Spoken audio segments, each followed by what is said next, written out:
What's going on, everyone? ODC here, and I'm back with another action figure review. Today's review, we're going to take a look at the Mcfarlane DC Multiverse Kyle Rayner action figure from the Blackest Night wave. It's also known as the Atrocitus wave. This is a wave I'm really looking forward to, and I'm glad that I was able to get a hold of a Kyle Rayner, seeing as he is my favorite Green Lantern of all time. Kyle comes complete with obviously his card that you see right here. And I'm actually happy that they finally actually did a nice artwork depiction of him, and it's not just a photo of the action figure, which I really just don't like. We already get it. We're already getting the figure itself. We can see what the figure looks like. We don't need the figure on the card. Just give us the artwork. That's pretty much what everybody wants. So flipping around to the back, we've got a nice little read up of Kyle Rayner on here. You can pause it and read it if you want to. And there's another little photo, just says Blackest Night, and that's pretty much it for the card. I'm just setting that back down over there. Next piece he comes with is the Atrocitus torso piece. Really nice sculpt here. It's very similar to that texturing that Kyle has and some of the other Green Lanterns have in these like black areas. They have this like kind of really cool like textured suit. It's like a cosmic suit, it feels like. This butterfly joint that looks almost like some sort of wheel to a car or something. It likes to pop out very easily. But it does pop right back in, so no issues there. It's just a little funky, I think, that it does pop out, though. So just be forewarned there as far as that goes. But nice sculpting for the chest symbol. It is sculpted in and raised from the chest. It looks really nicely done. And then there's also sculpting and molding for the rest of his uniform. So looks pretty good. Can't wait to finish building him. And the last piece, or actually, no, I should not skip that. We've got his lantern, and it is a lantern construct, which looks really cool. I actually really, really dig this. Very good job with the lantern. And he also comes with his, his typical display stand there. It says DC on there. And then the last piece is this sword, which is pretty cool. And I actually, with Kyle, he's always kind of been like, he's into fantasy. He's an artist himself, so he would always think of these cool constructs like a big mech suit, or he'd think of like a big, like, a fantasy sword, something like this. So Kyle being, I want to say, the most imaginative, out of most of the Green Lanterns, and his constructs being super unique. I loved that about him. Just taking the figure off the stand here. He does hold his lantern, obviously you can see there. And I just want to get a little bit up close and personal with the lantern here. And there's the back portion for you. But taking a look at the figure here, he looks pretty good. He's a little bit more on the plainer side. There's some weird inconsistencies with the figure. You can tell there's a breakup in like the paint here, just because the way the suit is actually sculpted, and it does have some texturing to it, which is really nice. But it's kind of odd that it goes from like a matte finish here for the chest and such to like a gloss for the legs and the arms. It's a little bit off-putting. It's a little bit weird. Like, you can see how glossy that is, and then you can see how matte finished this is. It's very strange. It could possibly be just the paint of the green paint here actually throwing off the glossiness of the rest of the upper torso. That could be a thing. Some of the line work is a little bit, leaves you a little bit to be desired as far as that goes, from the mid-torso piece down to the crotch covering piece. It looks a little fuzzy. Especially like right here, it looks a little fuzzy. But The head sculpt I really actually enjoy. Some people don't like this kind of smirking look for him, but I think it fits. I think it fits his character. He's a little bit more happy-go-lucky. He's not as serious and kind of, I don't know, serious toned for the character as like maybe like a Hal Jordan would be a little bit more serious toned. But Kyle's a little bit more happy-go-lucky, enjoyable type person.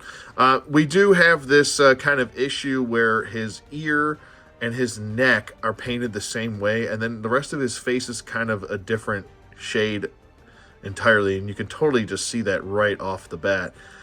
I'm not sure what happened, if that's like overspray or that's the mold color and then they painted the face. That's what I think happened. I think this is the mold color and then they painted the face as kind of like, I don't know, paler white or paler flesh tone. It looks weird. It's very weird. It's like he spray tanned everywhere but his face. It's very strange. The Lantern logo is not sculpted in there. It's just painted on. That's not the end of the world. I can live with that. The gloves, there's a little bit this white kind of ball joint where it meets the fist and the forearm. That's a different white than the gloves. The gloves are very bright white. The Lantern ring, though, looks pretty good. It is sculpted in there, and it does have paint on it, which is good. The boots are a nice sculpt to them. Very, typical, just regular boots. Nothing too crazy about them. There's not too much sculpting going in with the boots. Whoa, there he goes. Whoa, there goes everything. And everybody fell over. But yeah, the boots, they're very plain Jane. Nothing too crazy going on here. So that's about it for that. The rest of the pattern on him looks pretty cool. It feels like he's in like some sort of space suit, which is nice, or like a breathable suit almost. There's some weird things, like I can't get his arms to go all the way down. And I think that's just due to the sculpting of his torso piece right here. It's a little bit odd. So there's that to point out. He can't get his arms down. He's kind of doing that like I'm a buff dude thing a little bit. And then as far as his articulation range of motion does go, his head can swivel at a full 360 rotation if he needed to. His head looking up into flight poses, it leaves a little bit to be desired as well. That's just because I think the sculpting of his hair, so you would have to really kind of use his torso to get him into flight poses.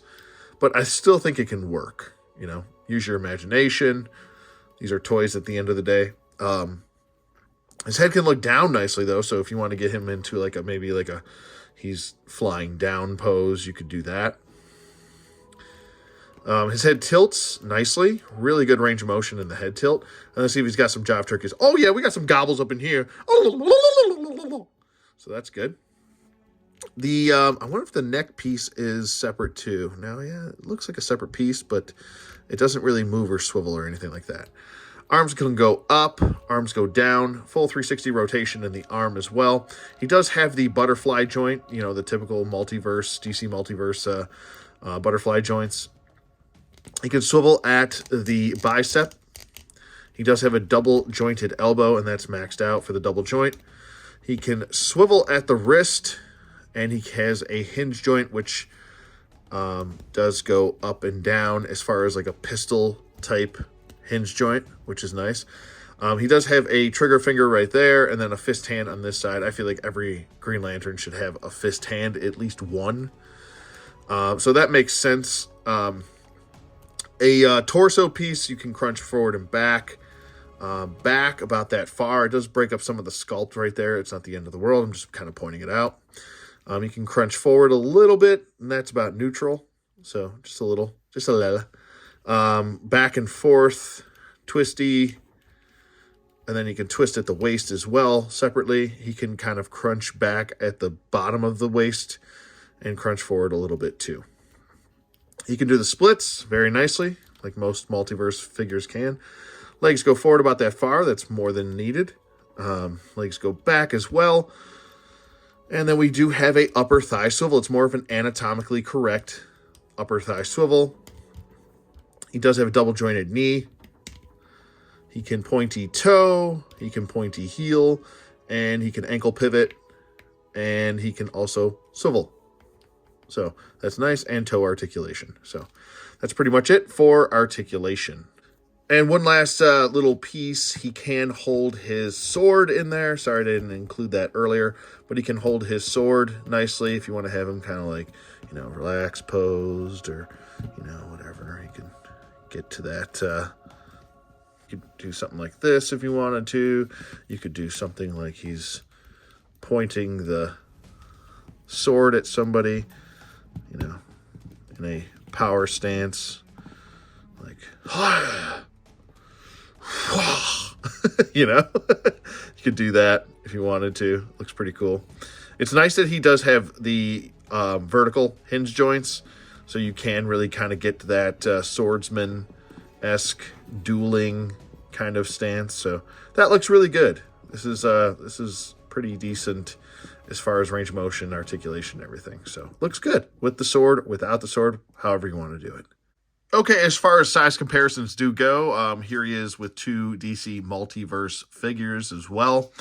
We've got Ghostmaker on the right, and then on the left, we've got Dr. Fate from the movie Black Adam. Okay, next up, we've got two Marvel Legends. We've got the retro-carded Shocker action figure on the left, and then on the right, we've got the Love Triangle 3-pack Wolverine. Okay, next up, we've got a SH Figuarts Kamen Rider Black RX figure on the left, and then on the right we've got the Jazzwares Wicked Cool Toys Halo 4 Master Chief. And next up we've got two G.I. Joe Classifieds action figures. We've got Zartan on the left, and then on the right we've got Duke. And next up we've got two Valiverse Action Force action figures.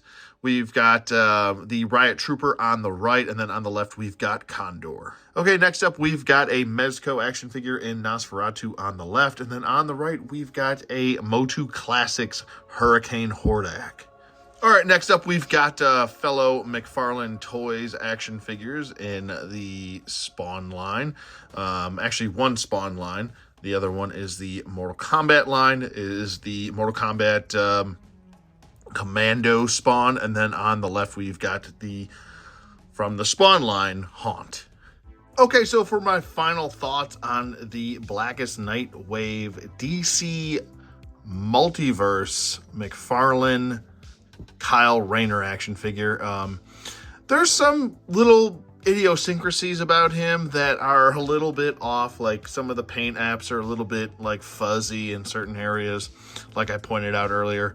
The face, I want to say, is the weirdest part. How the ear is painted differently than the face. That's a little bit odd to me.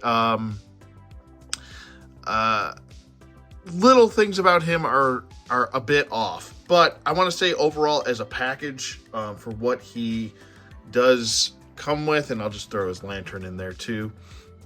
I like what he comes with. I really like the Build-A-Figure that he is a part of as far as the wave goes. I like the sword construct. I kind of wish maybe he would have came with a little bit more, but we did see a little bit more with the gold label version of him. So I'm definitely happy that I do have both versions, and I like the little bit differences between the head sculpts of this one, which is a little bit more happy, and the gold label version, which is a little bit more, I guess, stoic. But I like the happy face for him. I just kind of wish the paint was a little bit better as far as paint matching the skin tones. Overall, I would definitely say he's a 2 thumbs up, and there's a full recommendation for him. I'm willing to assume, as far as us not getting too many Green Lanterns so far, I think we've only got we've got John Stewart twice, and we've got Hal Jordan once, and now we have Kyle. So I would hope that this isn't the last Green Lantern, which he is technically. That's his moniker, is the last Green Lantern. I would hope that this is not the last Green Lantern, and I'm sure it won't be. I would love if we could get a Kilowog next. that would be fantastic. I'm sure a lot of people that would like that. And possibly a Guy Gardner. Maybe multiple versions of Guy Gardner where he's the Guardian. Yeah, that would be really cool. But definitely enjoyable figure. He's fun to pose. He's fun to, take pictures of and stuff like that. Play around with, whatever you want to call it.